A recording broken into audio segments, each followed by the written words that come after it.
किसान भाइयों, इस बार ठंडी के सीजन में यदि आप 1 एकड़ से 3 से 4 लाख रुपए कमाना चाहते हैं तो आप इस सीड की बुआई कर सकते हैं।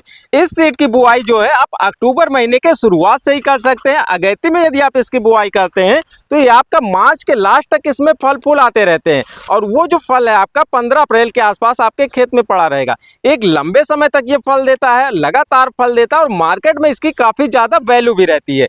शुरुआती अवस्था में यदि आप अगैती में इसकी खेती करते हैं तो 100 रुपये केजी से ऊपर ये बिकता है और आपके क्षेत्र में यदि इसकी ज़्यादा खेती होती है तो बाद में जाकर जब जिसका ज़्यादा प्रोडक्शन आता है तो ये 20 से 25 रुपये केजी भी बिकता है। लेकिन औसत में यदि इसकी बात करें आपका 40 से 50 रुपये का औसत रेट मिल जाता है। तो 1 एकड़ से इसके उत्पादन की यदि हम बात करें तो 120 क्विंटल से ऊपर का उत्पादन मिल जाएगा।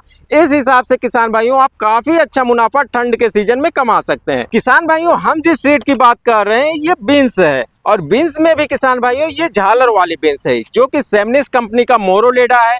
आप इसके अलावा बेली बीन्स भी लगा सकते हैं। इसी तरीके के अच्छे क्वालिटी का जो बीन्स के सीड है उसकी एक वीडियो हमारे चैनल पर पड़ी हुई है, आप जाकर देख सकते हैं। उसमें से कोई भी सीड यदि आपके क्षेत्र में आपको मिल जाता है तो आप उसकी बुआई कर सकते हैं। अब बात कर लेते हैं हमें इसकी खेती कैसे करनी होती है। किसान भाइयों, यदि आपको इसकी खेती करनी है तो सबसे पहले आपको खेत की अच्छी जुताई कर लेनी है, गहरी जुताई करिए। उसके बाद जब आप रोटावेटर से इसकी जुताई करते हैं उसी समय पर आपको इसमें कुछ रासायनिक खाद और कुछ जैविक खाद को मिक्स कर लेना है। यदि आपके पास गोबर की खाद है या पुरानी मुर्गी की खाद है तो उसको आप अपने खेत में डाल सकते हैं। 1 एकड़ में 4 से 6 ट्राली आप गोबर की खाद भी डाल सकते हैं या फिर मुर्गी की खाद यदि डालना है तो 2 से 3 ट्राली आप प्रयोग कर सकते हैं। उसके बाद किसान भाइयों, यदि आप इन खादों का प्रयोग करते हैं तो आपको 1 एकड़ में 1 बोरी DAP या 2 बोरी SSP, उसी के साथ आपको 10 kg जाइम का प्रयोग कर लेना चाहिए। ह्यूमिक एसिड लेना ना भूलें। 1 एकड़ में आपको 1.5 से 2 kg ह्यूमिक एसिड और माइकोराइजा 1 kg जरूर ले लेना चाहिए। यदि इन खादों का आप प्रयोग करते हैं तो आपके जो भी पौधे होंगे उनका जड़ क्षेत्र का विकास अच्छा होगा और जब पौधों के जड़ क्षेत्र अच्छे होंगे तो उसमें ज़्यादा मात्रा में व्हाइट रूट्स आएंगे और पौधे ज़्यादा मात्रा में पोषक तत्व तो जमीन से एब्जॉर्ब कर पाएंगे और पौधों का विकास अच्छा होगा। यही सब कुछ जरूरी बातें होती हैं जिनको करने के बाद आपकी फसल काफ़ी अच्छी हो जाती है और उसमें जो रोग और बीमारियां आती हैं उनका खतरा काफ़ी कम हो जाता है।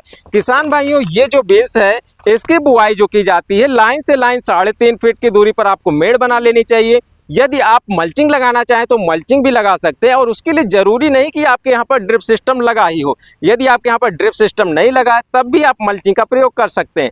इस बेड पर यदि आप मल्चिंग लगा देंगे तो जितना खाद आपने दिया हुआ है वो खाद सुरक्षित रहेगी, उसमें खरपतवार का जमाव नहीं होगा और पूरी खाद जो है आपके बीन्स के पौधे को मिलेगी। तो इस तरीके से भी आपका बीन्स का पौधा मजबूत रहेगा और स्वस्थ रहेगा। और जब आप इसमें सिंचाई करेंगे, आपके पास ड्रिप सिस्टम नहीं लगा है तो आप नालियों में सिंचाई करेंगे, नीचे से इसमें पानी जाएगा और केशिकात्व के कारण जैसे कि इसमें दिए में रुई में जो है ऊपर की तरफ तेल जाता है उस तरीके से इसमें पानी ऊपर की तरफ जाएगा। मिट्टी में अच्छी भुरभुरापन रहेगा, पोरोसिटी रहेगा, जड़ों का विकास काफ़ी अच्छा होगा। इन सब बातों का ध्यान रख के आप इसमें ये बीन्स की बुआई करिए। एक एक लाइन पे आपको 1-1 फीट की दूरी पर एक सीड की बुआई करनी होती है। किसान भाइयों, इस तरीके से बुआई कर देने के बाद इसमें जब पौधे थोड़े बड़े हो जाते हैं, इसकी और ब्रांचें निकलने लगती हैं, तब इसमें आपको क्रॉप नेट लगाना होगा, इसमें आपको झालर लगाना होगा, तार, बांस, रस्सी, इन सब का आपको इसमें प्रयोग करना होगा। यदि आपको नहीं पता है कैसे मचान बनाया जाता है, वर्टिकल में झालर कैसे बनाया जाता है, क्रॉप नेट कैसे लगाया जाता है, इसकी वीडियो हमारे चैनल पर पड़ी हुई, वहाँ पर जाकर आप सब देख सकते हैं। इस तरीके से आप इसमें झालर लगा दीजिए। समय समय पर इसमें कुछ कीड़े आते हैं जैसे कि इसमें सफ़ेद मक्खी आती है, थ्रिप्स आते हैं जो इसमें रोग और बीमारियां लेकर आते हैं। तो रस चूसक कीड़ों के लिए आप इसमें थाइमेथाक्सजम 25% वाला या फिर इमिडाक्लोरोपेट जो कि 70-71% वाला होता है, जो कि बायर का एडमायर नाम से आता है, इसका प्रयोग आप समय समय पर कर सकते हैं। किसान भाइयों, जब इसमें फलियां आने लगती हैं तो कुछ इल्लियां होती हैं जो इसको काटती हैं, उसके लिए आप इमामेक्टिन बेंजोएट का प्रयोग कर सकते हैं और 7 से 10 दिन के अंतराल पर आपको बराबर इसमें कोई ना कोई फंगिसाइड का यूज भी करते रहना चाहिए। किसान भाइयों, यदि आप प्रिवेंटिव में दवाओं का यूज करेंगे तो आपको सस्ती दवाइयाँ लगेंगी। आप कार्बेंडाजिम का यूज कर सकते हैं या कॉपर ऑक्सीक्लोराइड का यूज कर सकते हैं और सस्ती दवाओं के रेगुलर प्रयोग से आपके खेत में कोई बीमारियां नहीं आएंगी, खर्चा भी आपका कम होगा।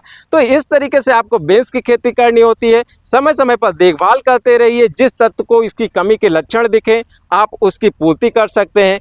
कोई आपके खेत में रोग या बीमारी आ रही है, आप नहीं समझ पा रहे हैं, तो आप उसकी फ़ोटो खींचकर अपने नज़दीकी के जो रिटेलर शॉप हैं, जो दुकानदार भाई हैं, उनको दिखाकर आप उसकी दवा ले सकते हैं। या फिर आप हमको कमेंट करके पूछ सकते हैं कि हमारे पौधे में ऐसे-ऐसे दिक्कत है, हम आपको उसके लिए दवा के बारे में बता देंगे।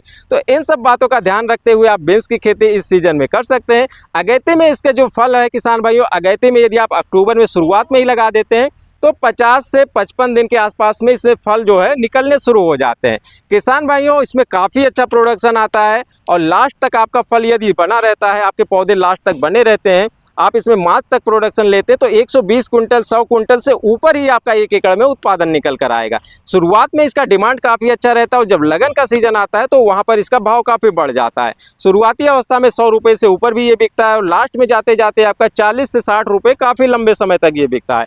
ये इस बात पर भी निर्भर करता है कि आपके क्षेत्र में कितनी जगह पर इसकी खेती हो रही है। यदि ज़्यादा किसान इसकी खेती करते हैं, मंडी में ज़्यादा मात्रा में बीन्स आती है तो रेट कुछ डाउन भी हो सकता है।